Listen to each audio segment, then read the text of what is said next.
Donc là, on vient de voir la méthode get et on a appris à un peu plonger à l'intérieur de cette méthode-là. Mais là, lorsqu'on a fait le console.log de la request, vous avez vu qu'il y a tellement de paramètres que si vous voulez découvrir ces paramètres, je vous invite à aller sur le site officiel de Node.js pour pouvoir découvrir ces paramètres l'un après l'autre.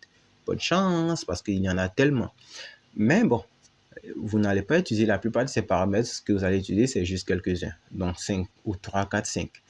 Ici, ce qu'on va faire aujourd'hui, c'est que là, puisqu'on a fini de plonger ici dans la méthode rec, on va essayer de découvrir un peu ce que nous donne la méthode rest. Donc là, je vais nettoyer ça, tout le bordel qu'on a eu avec la méthode rec. Et si je vais faire console log de la response.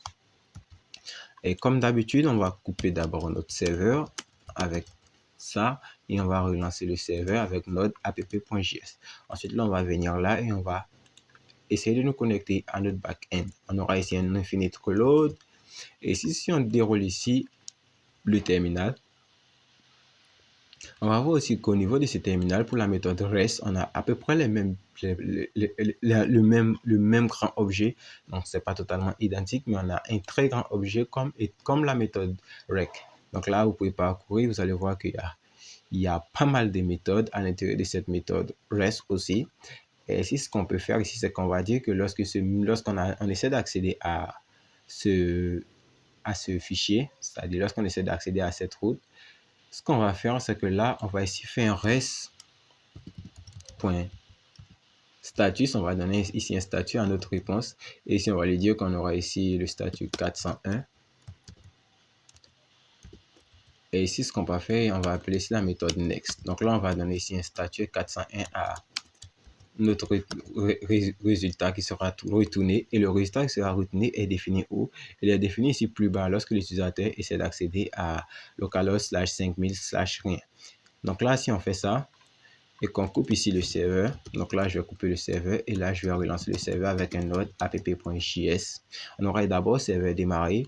Et si je viens et que je sais de relancer le serveur, on aura le 404 node found.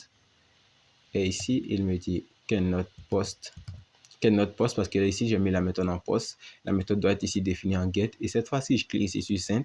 On aura ici 401 qui est le code statut que j'ai mis là.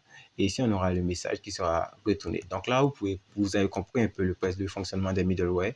Là, vous pouvez retenir ici des différents messages personnalisés. C'est-à-dire que si plus tard, on va concevoir le système d'authentification, lorsqu'un utilisateur ne sera pas authentifié, on personnalisera la réponse, le statut de la réponse qui sera envoyé et on lui retenira ici un 401 pour lui dire qu'il n'est pas connecté.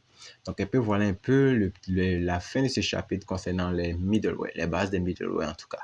Parce que là, on a un peu découvert à peu près tout ce qu'il y a à savoir sur le fonctionnement des middleware. Tout le reste qui va suivre, c'est qu'on va encapsuler plusieurs middleware sur le projet. Donc, vous allez voir que ça sera les mêmes choses qu'on va répéter encore et encore et encore et encore et encore et encore et encore.